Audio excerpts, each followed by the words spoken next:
Greetings and welcome to the Thirsty Mage, the podcast that is about to do all the hard work of prioritizing your next 6 months. I'm your host, David Lloyd, and on this episode, we're going to preview and rank all the 10 biggest RPGs that are coming out in the second half of 2022. And because time and money are limited resources these days, we all have tough choices ahead, so hopefully we'll be able to give you some insight, maybe provide you with some little bit of previews of some of the games, and let you know which ones are worth your time and money. Joining me from a long hiatus, we're happy to welcome back to the podcast, Chris Reed. Yeah, it's great to be back. It's great not to have the flu and then not to have COVID and then not to have to take kids to the zoo and to have a computer that actually works and not in a shop in China for weeks on end. So yeah, it's great to be back. It sounds like you had quite a long list of things. I don't know, if just holding you back, giving you a hard time. But the journey's getting there in the end. So just finally here. That's right. All the sweeter now. Mm-hmm. And also joining us is someone who's probably ranked all of the November and December releases last just by default. It's Paige Chamberlain. Which is very funny to read because I think they're at the top of my list in terms of interest. Isn't that the way though? Like it just seems very universal that it would work out that way. Mm. But yeah, we're going to be talking about a bunch of games tonight. It's funny, I was going through the list and still surprised every time I look, and it's like 80% Square Enix. Yes. I think they... it's a shame they're not like Southern Hemisphere. They could just say Spring of Square Enix. Like that would yeah. I think they definitely get the hardest working dev award for this year and probably like the next 2 years at least after this too.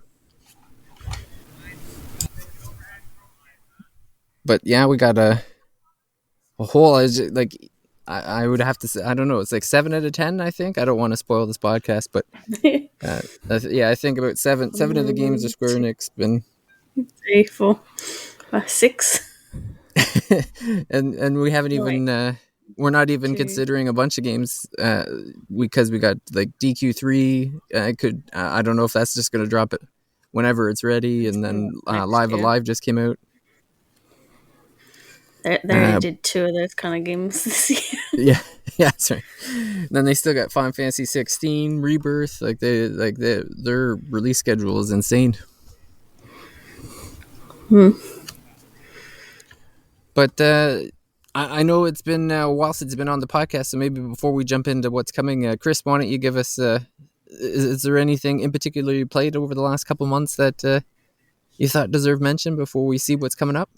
Nothing new. Just been clearing out the backlog. So finally digging into Elden Ring and Triangle Strategy and Kirby all at the same time, which has been great. Trying to balance those 3 games out because they're all just absolutely amazing in different ways. And it's Elden Ring tends to take up most of the time, though. The only smaller game I want to talk about a little bit that I've been playing, it's a visual novel called Crimson Spires that I picked up that I had heard about a while ago, and it's a Western developed Otami game, but it's really cool. It's got a supernatural setting, and it's like where the characters are really make you like, well, who do I really want to end up with at the end? And it's just really fascinating little game. So, if anyone wants to pick that up, that's Crimson Spires if you do like visual novels. Cool. Yeah, I enjoy visual novels. I can't say I've ever heard of that game though. Is it made by? Do you know who it's made? Like anyone that we'd know? Or? No, as far as I know, it's first time game from an independent developer in by the St. Louis area in the States. So kind of came out of nowhere. I know a lot of people really talked about it at release, but visual novels are great on the Switch. So it's really fun, especially if you like vampires and romancing vampires. It's a Toma game, so it's a dating sim for girls, so that makes it a bit more interesting. It's true, but they're vampires this time. It's actually a really good story. It's a murder mystery that you've tried to piece together, and yeah, it's a lot of fun. And cool. Yeah, the other thing I'll just mention is I know back when we were doing the Secret Santa, Paige had mentioned a game, Long Live the Queen, And I was surprised and shocked when I got an email from Ratlaka or whatever, however you pronounce that, Dev announcing that they were bringing it to all major consoles. So if anyone was listening back then and want to give that a go, I haven't picked it up yet, but I definitely probably will be in the next few days. I guess you don't need to pick it up, Paige, because you've already got it on. No, but I did think it was good that it's coming to console. Like I saw it in the coming soon section of Switch the other week. Yep. Yeah, the trailer was pretty funny. It looks like a funny game, so. But yeah, I guess we can just hop right into it. So the games that we're going through, so basically we chose 10, the 10 biggest that we thought. I mean, there's plenty of games coming out, but these are the 10 that caught our eye. We're going to go through them in chronological order of release date, so earliest to latest. And then we're just going to talk about each one for a moment and then give our rankings of, through 1 through 10, which we're most excited about. And then at the end, we will have the definitive list of where your money should go. So I guess we'll start it off with an Atlas game. We're not even starting Square Enix after we said all that. We're starting with an Atlas game. It's Soul Hackers 2 coming out on August 26th. So this will be available on everything, which is kind of surprising. It's going to be available on PC, Xbox, PlayStation. Maybe not Switch though. Yeah, not Switch, which Atlas took a lot of heat for. Like they got everything but the Switch for this one, which is weird because the first one was on the 3DS. So it's really funny when they I think the game might have been already sort of talked about it announced, but then they showed it off at some game event and they're like, oh, it's returning to Xbox. And I was like, what do you mean returning? And I was like, because there was one Shin Megami Tensei game that was on Xbox, like the original Xbox. So that was their argument. Like we had one, so yeah, this it's is a return. The first time since the original Xbox that they've put an SMT going game. deep into the well for that one. Yeah. It's funny too, especially with Atlas just announcing like all the Persona's coming to Switch. It feels kind of funny that it's not. They didn't make it a priority. I don't know if it has anything to do with the Switch kind of aging pretty fast here, but yeah, maybe they just couldn't get it to run smoothly. I guess I can't think of any other reason why they wouldn't have put it on there. It might be something where it will come eventually. But porting to the Switch can take a while, especially if it's not running well at first. So there's always that chance it could come later. But yeah, as of right now, it's on everything else though. So cool. So what's everybody? What's your ranking on for this one? How about we'll start with Chris. This is actually my number 2 game, which kind of shocked me going through it. But the reason why I ranked it so high, they've actually been just in June actually giving information about the game. Like they hadn't given out really anything other than release date until they started releasing these publicity videos in June. And what it sounds like what they're really trying to do is really combine that dungeon crawling and fusing with SMT with those more relationship building elements of Persona in this one. And they're really trying to strike that interesting balance of the two. And I just think it looks really cool. The setting is a lot of fun. It's, not in a high school. It's, so you can go to bars and stuff. As far as I know, there's no romancing in this game. You're only just building up your friendships and relationships. So that might, young adults can't afford romance. What's that? Young adults can't afford romance. Exactly. Yeah.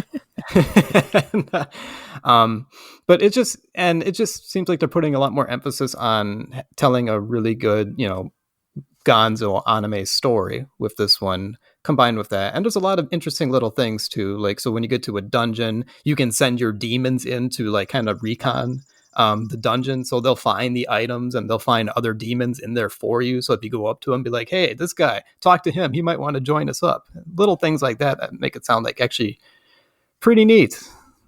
So this one actually shot up for me recently.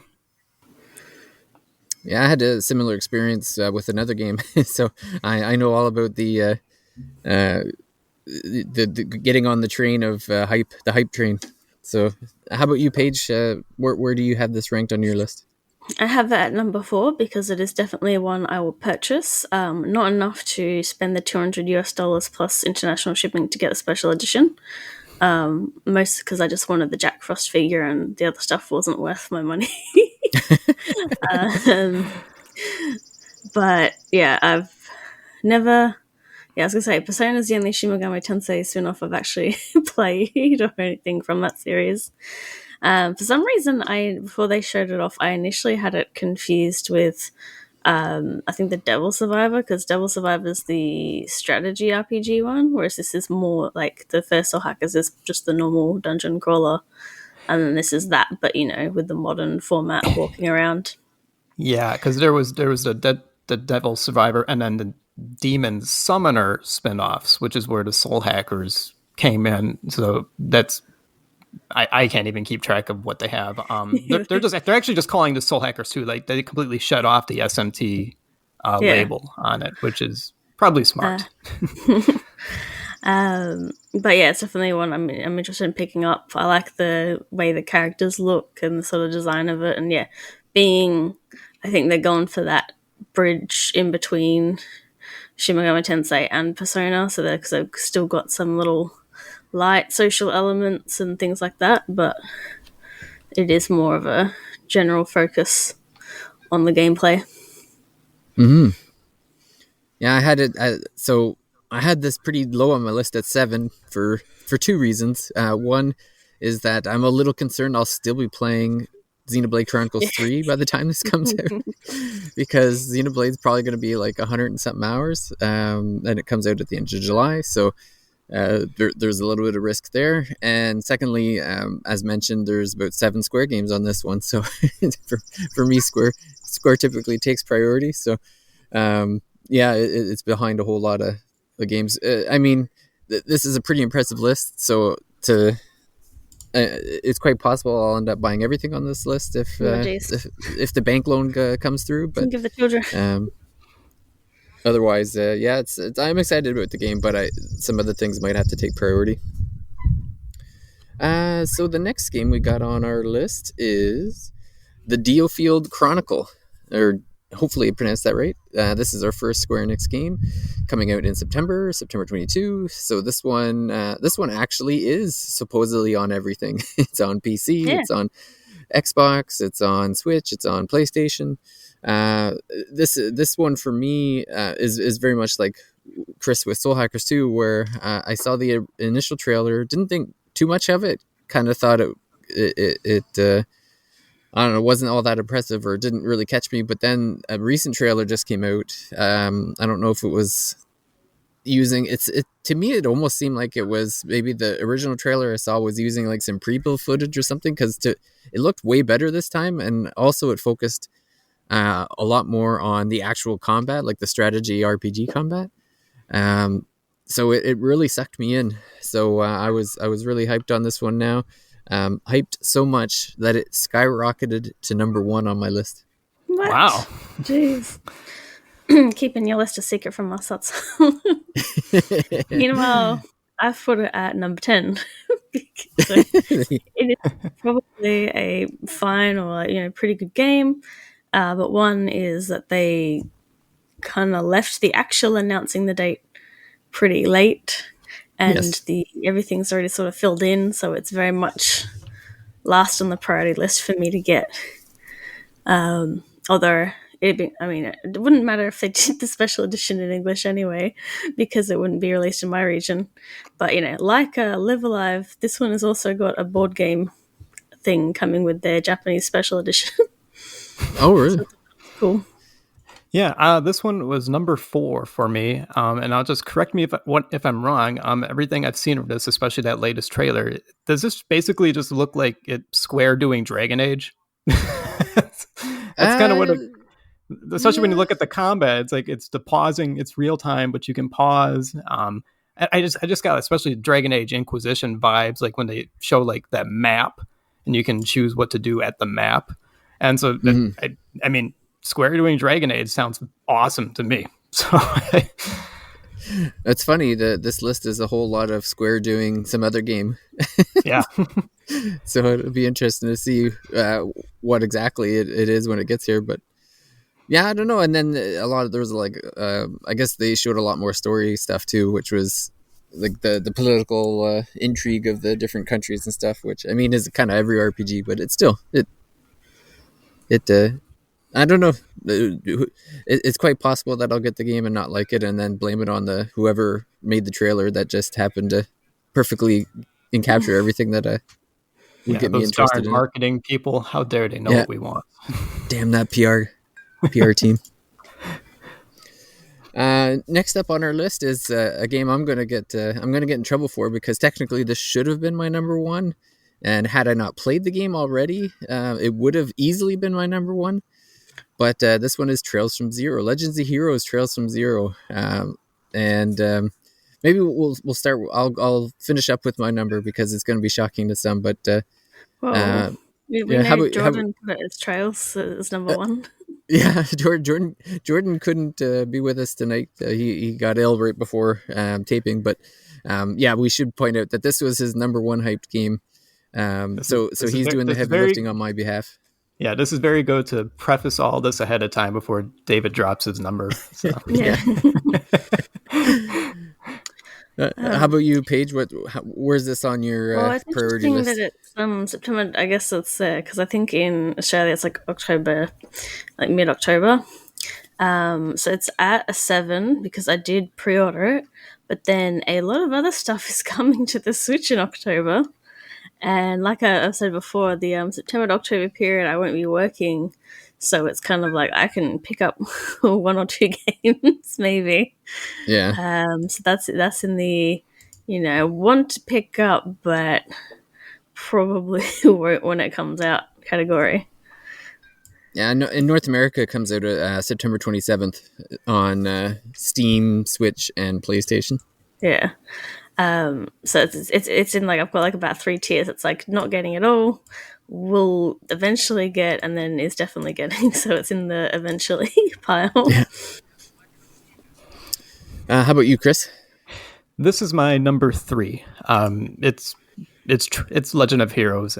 You can't go wrong with it. So this one's one I've never played before. So I'm really looking forward to it. Yeah, this is the one. Like a lot of people, if they have PC, they've probably played the Trails in the Sky trilogy. On PlayStation or Switch, people may have played at least part of, if not all of, Trails of Cold Steel.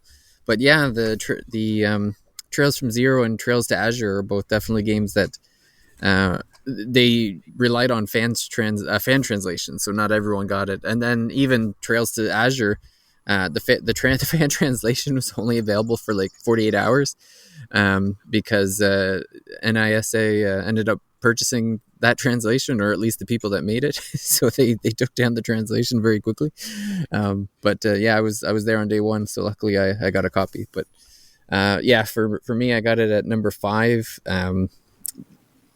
It's already pre-ordered, so I'm definitely buying it. But I don't know if I'm going to necessarily play it right away, just because I actually only played it like 6 months ago, so it wasn't that long. So I might need to put a little bit of space between the two playthroughs, I guess. So I guess we'll go on to the next one, which is so I've never played any of these games in the Valkyrie series. So this is Valkyrie Elysium coming out on September 29th for PlayStation. And yeah, Paige, why don't you tell us about this one? Well, I have an excuse for not playing the series. The first game didn't release in the PAL region. The second and third did, but second one's PlayStation 2 and third's DS. But yeah, as a kid, I didn't have the PlayStation, so again, like there was no reason, unless I have for some reason would have seen one of the DS game, which I've like from what I've been looking up about the series is kind of different because the first 2 games you play as the same protagonist, and then in the DS game you're like on the opposing side of them. So like unless I randomly saw that, there was no reason for me to know what this series was at all. But I know some people are upset about this because the original ones were turn-based, and this one is an action game, like a very, it just looks like a kind of typical sort of action game with your party members, and the UI for some reason to me looks kind of like in between mobile style UI and like 360 era. Like the art direction of it is like a blend of those grey boxes and then that more slightly older style. But for me, I put it at number 3 because you get to be a pretty girl with a sword. So really, what more do I need to know about the game?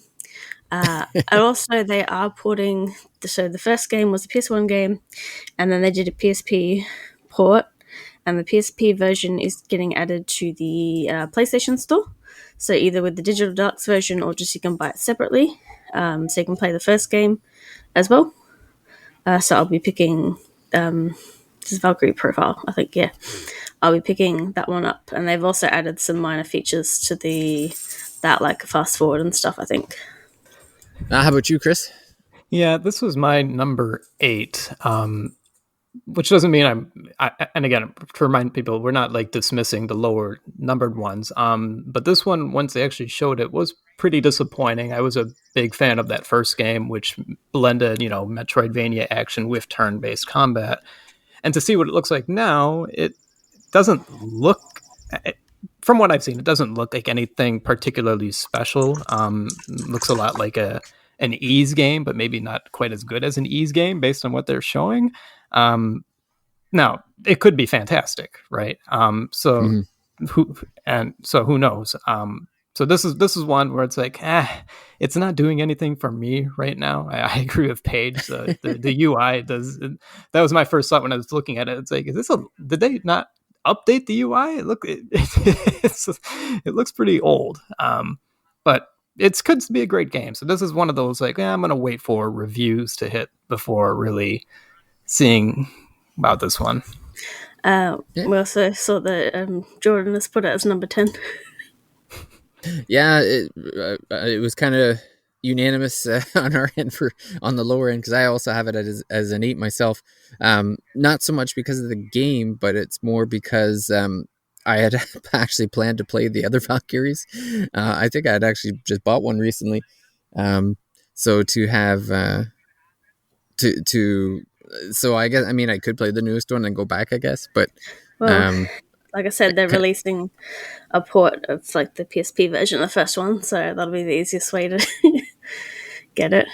Yeah, no, it's true. And I think a lot of things I do, like a game collecting tip, is whenever they announce a new game in a series, is I go and see if the older games are still like, how cheap they are and pick them up. Because like the first games were expensive, but the second one on PS2, at least in the PAL region, was only like $30, so I picked one up. I know the DS game is very expensive, though. I'm not getting that. But it's a good tip though, because like, for example, when that Metroid Prime logo first showed up, I went on, like, smashed on eBay and bought the trilogy on the Wii, and I can tell you it's definitely increased in value. Yeah, no, that's true. Well, it's the same with even Xenoblades. They skyrocketed in value when the third one was announced, especially because I guess they did a pretty limited print. Like, they're not even printing new physical copies of Xenoblade 2 anymore. No, so Switch is really weird with that. I don't know. Like, I think maybe in other regions it's okay, but there's some games, for example, like 1-2 Switch ARMS, Kirby Star Allies, and stuff, where there's just no new prints of it. So people like ask for the game, and it's just like, don't have it. yeah. So no new copies.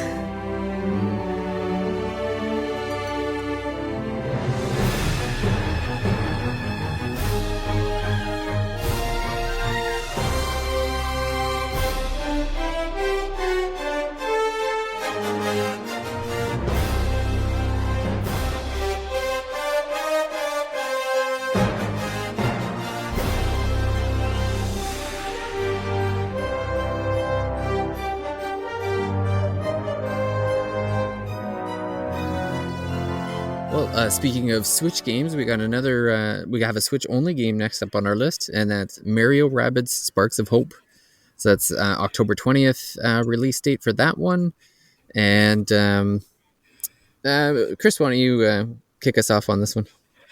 This is my number 10, and of all the games on this list, this is the one I am absolutely not going to get, period. And it's because of the rabbits. I played the first game. I thought the gameplay was fine. I thought, it's a decent little game. I just cannot stand the rabbits to save my life. They are almost as bad as minions. The only difference is I don't have, my boomer relatives posting memes with minions or with rabbits like they do minions. So rabbits have that going for them at least. But this is, the rabbits are just a big turnoff for me. Don't find them funny. I don't like them. Like I said, I played the first game. I thought the gameplay was fine, and it's a good game. I'm sure this one will be an even better game. I'm not playing it. I just can't stand those little guys. Yeah, for me, it's I guess I'm a little concerned that the first game was kind of like lightning in a bottle, in the sense of like I really enjoyed it, but I don't know if at the time I would have actually have paid money to buy the game, because for everything that you've just said too about with the rabbits and stuff, like I ended up reviewing the game, and that's the only reason I played it. And I mean, I'm glad I did because I really enjoyed it, but I'm a little concerned that maybe it doesn't feel as good the second time around. Maybe they do changes, or maybe I just get tired of the rabbits myself. So I ended up having this at 6. I had it also at 6. It's in the category of not picking up straight away. I didn't finish the first game, for one thing, and then 2, it's just like, well, like, yeah, Ubisoft games go on sale, so it's like, and they usually print decently, so it's not like every other game where it's like, if I don't pick it up when it comes out, like, I'm not going to be able to get my hands on it for like anything more like less than retail price. But you could wait like 3 weeks and that Ubisoft game will go on sale. Really. And again, like it's in that the day after my due date time of year, so it's like yeah. Well, the first like game I remember was like they were like $15 at one time, so it was like they were dirt cheap for a while. Yeah, so like it's a pick up later kind of game. I said, if there's games I'm going to be trying to squeeze in, it'll be other things like the Persona port or something. No, it makes total sense. I kind of have similar feelings with the next game coming up here. I guess we've hit the halfway point. We're in the back half now, into October. So this one is October 27th. This one, I feel like we've done this for a long time. Star Ocean: The Divine Force. I can't remember how long ago. It feels like forever ago that we saw the trailer for that one. I think it was part of a State of Play or something, if I remember correctly. But it's out for PC, Xbox, and PlayStation.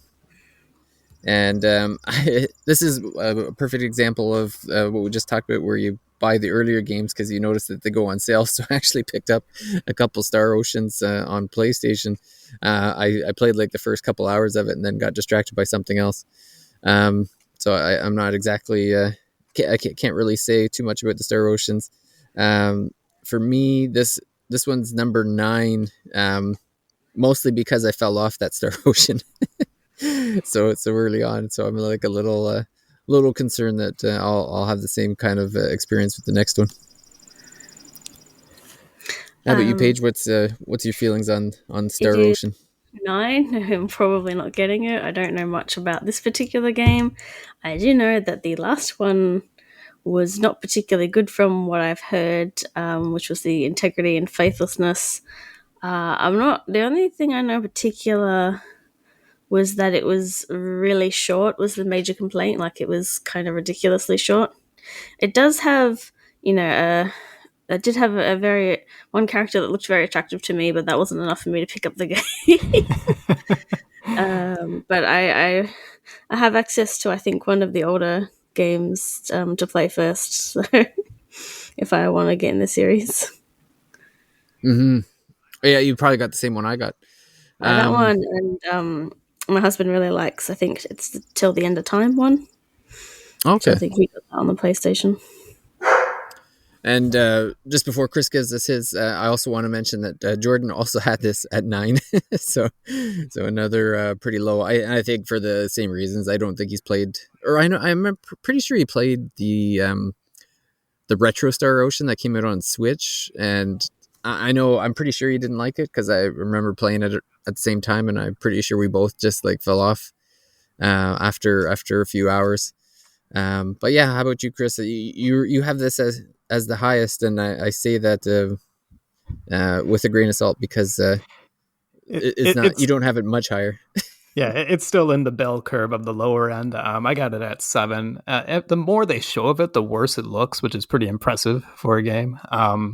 But it might have good combat. You know, some of the seeing any combat where there's a big AP and like buttons going down from it, like, ooh, that might be. I like action points. Action points are fun, so that might be something. But this one might just be like some of the character designs are just hilarious. When I was watching the trailers for it, like it's guys with like that look like pirates in the future and just absolute nonsense. So there might be some camp value to this one, but it doesn't look particularly impressive.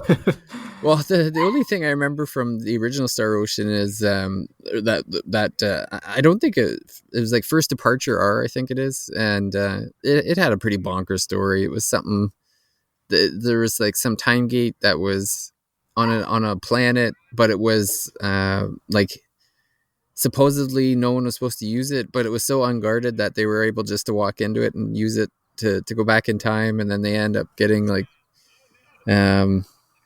lost or something, like split up between two groups because like somebody trips on the way in or something, and it was just like, man, this is some real levels of ridiculousness here, I guess. So yeah, I don't know, it wasn't terrible, but yeah, it's just I don't know. Again, there's so many games on this to choose from in the next few months that it's, you know, somebody had to be down there. And it was Star Ocean. So one game definitely not down on the list. I know all of us have this ranked fairly high, and this is Harvestella. So this is coming out on November 4th for Steam I don't know if it's Steam. It's for PC anyway, and Nintendo Switch. And yeah, we just learned about this in the last Switch Direct, the partner Direct. Yeah. And can't believe how shocked we all were. Oh, you know, like stuff gets leaked all the time, gets hinted at. It's like, nope, didn't hear anything about this at all. No one knew that Square Enix was going to make their own Rune Factory, that's for sure. You know, they're like, Farming Sim's popular. Someone else has done the Farming Sim Plus action RPG. Let us do it. I have it at number 2. It's not a good time for me where it's releasing, but I definitely want it because I like those kind of games a lot. I think the art style is pretty decent. I think a lot of people make, especially since Stardew Valley blew up, a lot of people make farming sim games, and a lot of the ones in 3D, I really hate the art styles they use, whereas this is not too bad. They have a bit more of like a doll-like look to them. My only concern is that I don't know if there's any kissing in this game, if there's any marriage candidates. They haven't outright said that there isn't, but then there doesn't really seem like there are too many characters they've announced that there's actually potential for that at all. And I do prefer the farming sims that have the romantic aspect because it just gives me something else to go for. And because like there's a few that don't have it because like you're a kid or a robot or something else that can't have a relationship, but I very much prefer when I can get me a trophy wife or something. I don't know, you'd have to think that they would include that. It is Square, like they're known for that. You would think somebody down there who's been playing them would want to keep that in there. But so where did you end up having this ranked at the end? I said number 2. Did you? Yeah, number 2. Okay. And Chris, how about you? What are your thoughts on Harvestella? Yeah, this is actually my number 1 for all the reasons Paige said. It's just new. It looks neat. It looks like it's something that could fulfill the promise of the Rune Factory games. I don't necessarily dislike the Rune Factory games, but I think if you have the full weight of a big developer like Square behind one, I think you could really see something special with that. And just the season where that quietest season where everything is like an apocalypse. That just seems so Yeah, cool in that one of these makes games. me wonder like how prepared you have to be, because a lot of these sort of games are quite easy, and then they add easy Yeah. modes and stuff. It's like, yeah, where's one where it's like really punishes you if you don't prepare properly, if you don't It'd be farm good. funny. Yeah. It'd be funny if you died in the first hour. You did not. You starved to death while you waited out the fifth season. Yeah. So the idea of just being an anime like bunker prepper getting ready for this apocalypse just sounds so cool. And it's new. And how many times do we get something new coming from big developers like this? I'm really Yeah. excited about this one. So you had it at number 1. Paige had it at number 2. Jordan had it at number 3, and I have it at number 4. So it's going to be high on our definitive list at the end here. Yeah, I don't like, you know, both of you said it's for all those reasons. It looks like it has promise. So hopefully, the fact that we've heard nothing about it up until this point means nothing. They just wanted to surprise us. That's my story, and I'm going to stick to it. So I think the potentially the game with the most hype, or maybe the biggest public appeal, potentially, I would say, is the next game on our list, which is Pokemon Scarlet and Violet. So this is November 18th. Release date, obviously only on Switch. And yeah, this is going to be a pretty interesting follow-up to Sword and Shield. We'll see, like, there is a lot of new mechanics that were introduced in Sword and Shield that I'm interested to see, if they're going to build upon that, or if they're going to kind of stick with the time-tested traditional gameplay that's lasted this 20-something years now. We'll see. I guess it's another Pokemon, and got kids in my house who want to play it, but they don't want to use it out of their own allowance. So I guess it's a must buy in my household. And that's pretty much the reason why I have it at I believe it's number 3. I have it at. Yep. You've hidden your red list from us, so we can't judge you beforehand. I have it at number 5, which is in the category of maybe not picking up on release. The main reason I'm interested in it is they showed off multiplayer in the open world, like, so actually being in the world together and not just like in a fighting room for combat. So I might get it, say, Christmas time to play with relatives, and I do sort of like it'll probably make me hard to pick, because it's like it's got citrus and grapes, and I'm like, it's like one version, one or the other, because citrus and grapes is like the area I live in. But the main appeal of the new Pokemon to me is them having the people walk around together and playing together. Cool. Yeah, and so Jordan had it around the middle of the pack as well. He had it number 4. And Chris, how about you? Are you a big Pokemon fan? Is this going to be just one of many in your household, or are you kind of hit or miss on this series?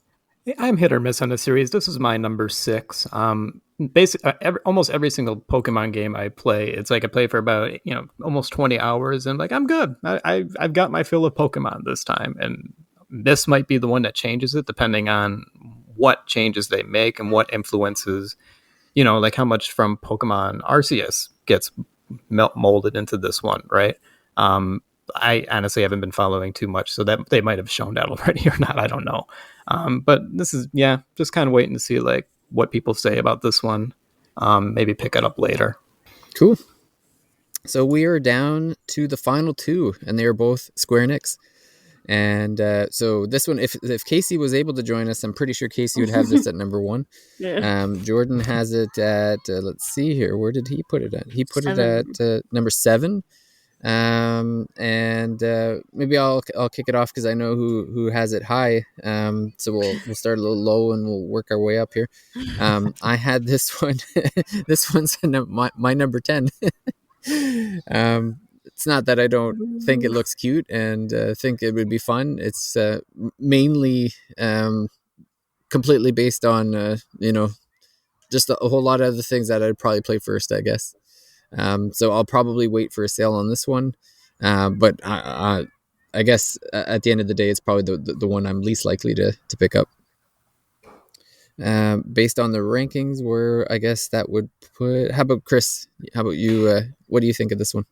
Yeah, I have it at number 5. It looks cute. It looks like you could play it for a little bit at a time, put it away, play it for a little bit at a time, put it away. And I love the world of Dragon Quest XI, so to spend some more time in that sounds great. I'm still not entirely sure what to expect of the gameplay because it's kind of like Dragon Quest Monsters, but not. So I don't really know what to expect, but I suspect someone might be able to tell us exactly what to expect here. And Paige, so you sell us on this game. I know where it is on your list. So you tell us why we're crazy. Alright, so it's number 1. Just I like Dragon Quest, I like Dragon Quest spin-offs. So I haven't played any Dragon Quest Monsters because there's only a few in English and they're a bit pricey.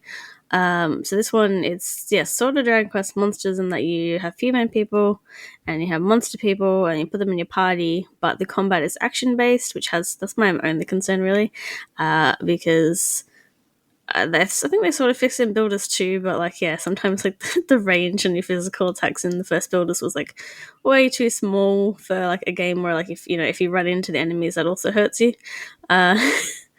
So hopefully the action combat is good. Otherwise, I'm just gonna have to leave all my minions to do the work for me. And then it looks like it's the Pikmin 2 of Dragon Quest because it's all about sniffing for treasure, hunting for treasure. They released some new screenshots and it was the 3 monsters had pinged on treasure and then you could see their point of view and it was the slime could see good but it was a low range. One of the armored guys you could literally only see through the visor bits in his helmet, and then the little the little sham hat witch you could only see it was literally what their eye view was, and if stuff was blocking it you couldn't see as well, which is really funny. So it's good. There's a lot of detail that there's a lot of. It'll definitely be a collectathon. We're seeing all different types of treasures to pick up, ruby slimes and stuff. So I thought it was very interesting that they're going with Eric and Mia for a little not full on prequel to 11, but it's them as kids before the events of 11. So that's very interesting. But I think it'll just be a fun, mostly casual sort of game. And it's Dragon Quest monsters everywhere, so that's they collect them. I think some of them are rideable as well that I've seen, so that's fun. Yeah. Well, I guess little game. Yeah, time will tell if I'm making a mistake passing on, or initially passing on that one or not. We'll see as we get closer. But we are on the final game, and I have to admit we cheated a little bit. Because this technically does not have a release date. It's just winter 2022, but technically, there's winter starts in October, November for us, so it could be any time this year, even though it's likely going to be in 2023 at the beginning. But this one is Crisis Core Final Fantasy VII Reunion. So this is basically the remake of Crisis Core for the PSP game, which is I'd imagine is pretty tough to find these days. Featuring Zach, so we'll get that game that I own. I'm sure I have played it. Don't remember playing it though, so I'm looking forward to playing this one because I have zero memories of it basically. So it'll feel new if it's not already new, and looked good. It looked like it was made kind of in the same vein as Final Fantasy VII Remake, so love to see them tie up. I'm sure there'll be some retcons going on in there. I'm sure the story will be changed a little bit. I'm sure we'll even get some extra stuff, maybe some extra tidbits or some rebirth or remake nods or anything like that. But yeah, it looks terrific. And so that's why for me, I had this at number 2. And I also had Jordan also had this at number 2 as well before we get into but looking at the chart, it looks like there's a little decisiveness or divisiveness on this one. So, Chris, or actually, Chris, why don't you jump in? Why do you have this rank so low? I guess I'll just accuse you right away. How dare you, sir? Yep. I have this at number 9. Okay, and the reason I have it so low is it's nothing with the game. It's just I remember this era of games. This was like 2007 when it originally came out. This was the era of the Dirge of Cerberus and Advent Children and all this really awful Final Fantasy VII stuff that was coming out. And I cannot get past that mental block of that. I've always heard the game is really good, despite that. And it's not a Dirge of Cerberus. But all I can think about is, well, Crisis Core, Dirge of Cerberus, they were around the same time. And it's just always been a mental block that I need to get over to be able to play this game, which I probably will. Because again, I've always heard this one is actually really good, both from a story and a gameplay perspective. So it's my own personal battle that it's way down below. I just cannot escape the trauma from that era of games. It's interesting that it's on everything like Switch, PlayStation, and Xbox, all the consoles anyway. So it'll be interesting to see if the Switch version actually releases, because it looks pretty impressive to graphics for that. But I guess time will tell. But Paige, what's your excuse for it being low? Me and I play Final Not to accuse you of Fantasy anything. Sorry? Me and I play Final Fantasy VII. That's Me and I true. have attachment to characters. Me and I had PlayStation till PlayStation 3. Only thing of Final Fantasy VII I've seen is Advent Children, and that is not a good movie. No. Okay, all fair reasons. I'll give you that. All very I valid. don't know. I find it interesting because they did say that they were going to they're doing the Ever Crisis mobile episodically, and that's supposed to be like regular Final Fantasy VII story plus some of the stuff like Crisis Core. They said, so I'm finding it interesting that they're doing a Crisis Core game remake as well, or remaster or whatever. Because I was going I'll just wait for the complete mobile experience or something with a little gacha crap in the way. But yeah, it's I don't have an attachment to the series. It's a maybe. It depends on when it releases. They got to crunch the numbers on the little baby's abacus. Well, it'd be funny if you play that one before Final Fantasy VII Remake. Because technically it's a prequel. So there you go. Easy. Yeah, well, I guess that takes us to the end of our list. So those are our 10. If we did not include a game that you were looking forward to, that game is crap. RPG time. You should cancel whatever pre-orders you have that you don't have those of these 10 games and switch them to this one. Joking, of course. But we have the definitive list of these 10 games anyway. And I'll start from the bottom because we'll go from least hyped to most hyped. So the bottom comes in at Star Ocean. This is definitely number 10. Next up we have Valkyrie Elysium. Paige's high ranking could not bring up the average, unfortunately, so it came in at number 9. We've got Sparks of Hope, which we all we're a little lukewarm on, so that's down at number 8. We got DQ Treasures. Again, unfortunately, Paige could not bring up the average on that one.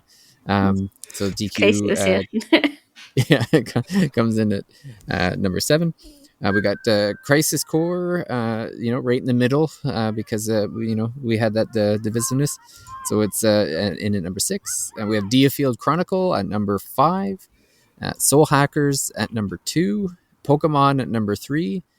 Very happy that even though I rated this lower, and I guess I knocked it out of first, and I'm really feeling bad about it now. I wish I could go back and change my numbers, but Trails from Zero is number 2.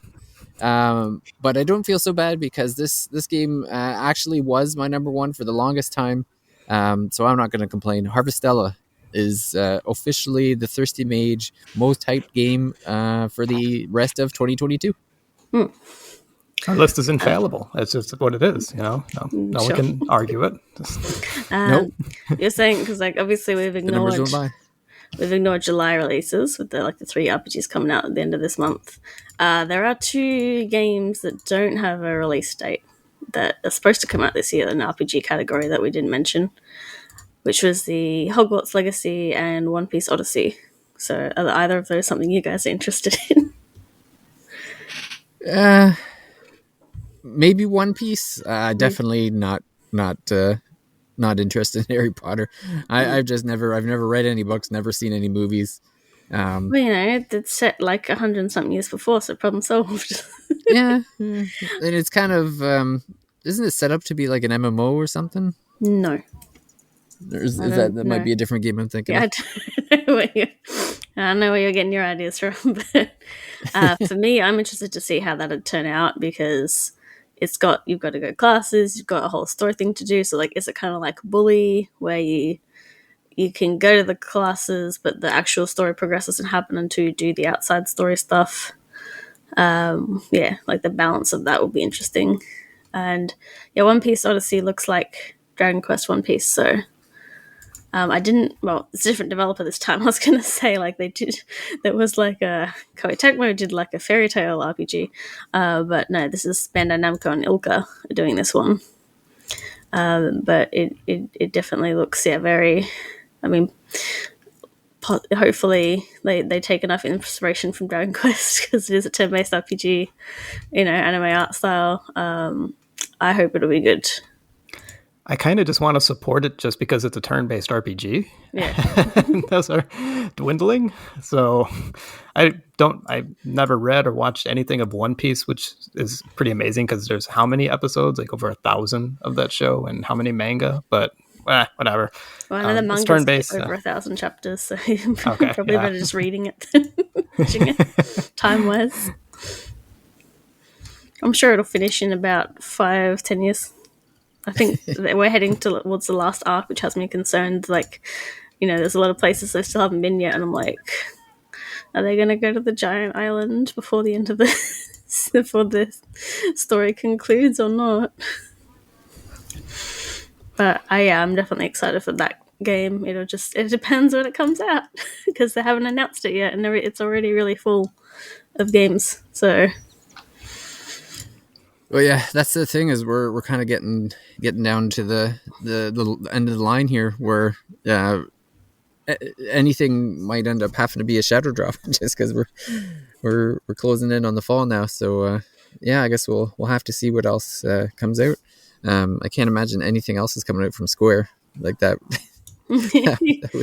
I don't know. We might get another Voice of Cards or Dungeon Encounters. Boom, hello, this is a game you've never heard of. Yeah, maybe 2 weeks. Let's go. and both of those games had very short turnarounds. I don't think they were shadow drops necessarily, but they were pretty close to it anyway. Pretty close, in less than a month from announcement. Which Live Alive was 2 months, I think. It was announced pretty close to its release. So they're not afraid to just hold on to something and be like, surprise. Cool. Yeah. Well, I guess we'll. This is probably a good place to wrap it up. I know. Me specifically, there might be some background noise and that sort of thing because I'm broadcasting from my kids' baseball game. When you first started, there was some bird tweeting, and I'm like, oh, we've got the sounds of nature, and then you can hear the ding of the bats. So if you're wondering what that noise is, I'm on a baseball field. They're wrapping their practice up, so I guess I should wrap this up. But I had a lot of fun going over the list and helping chart out where all my money is going for the next 6 months. Looking forward to playing. Well, I'm sure we're going to be talking about most of these games at some point, so this won't be the last to hear most of these games. So we'll have to schedule. What's the word? Compare our thoughts after playing them to what we thought going in. So we have that. That's one way recorded. to add time to the recording. You can just cut bits of this and then put it next. Yeah, that's We're right. we're all gonna get Star Ocean wrong, aren't we? It's gonna be like Game of the Year quality. Like, that game looks stupid. Yeah. I don't know. Oh, Maybe better How it than goes. Yeah. Dragon Quest Treasure, I think, has a better chance of being Game of the Year than Star Ocean at this point, I think. But yeah, I guess we'll wrap it up here. Thanks for everyone for listening, and yeah, I'm trying to think of what we have coming up. I don't even remember now at this point. We had a couple things scheduled, and now I can't even recall. But I guess we have Returnal. Will be in a week or two, I think, or might even be the next one. And has some other games coming up. So yeah, looking forward to that. And I want to thank Paige and Chris for joining me tonight. And glad that Chris has been able to make it after all the long off. So hopefully we'll get you on some more often coming up here. Yeah, absolutely. Cool. Before I sign off, any reviews or videos that you have Paige releasing that you'd like to? So the podcast comes out when? Like what day? This one will come out in a few days, about 5 days from now. All right, Live Alive review will be out by then. Live Alive's coming out this Friday, so get it. My review will be up on RPG site, and they're doing like a full walkthrough. I've written a couple, like just some smaller little guides, but yeah, the review will finally be up. Like I beat the game like within 5 days. Like I just went straight through it, but yeah, I can finally talk about it and post my screenshots and stuff soon. Awesome. You'll have to take over the Mage Twitter and promote the hell out of that. Yeah, I was asking, so maybe I can add it as a second Twitter account, but I'm just worried it's going to lock it because I'm from another country, so it's going to. Oh, yeah. There's a hacker from Australia trying to. Yeah, taking over your account. Yeah. That's all right. If I'll be on it anyway. So I'll keep an eye out for things and we'll make sure that everyone hears about it. So yeah, cool. All right. Well, thanks for everyone for listening, and we'll see everyone out at the next episode. Bye. Bye.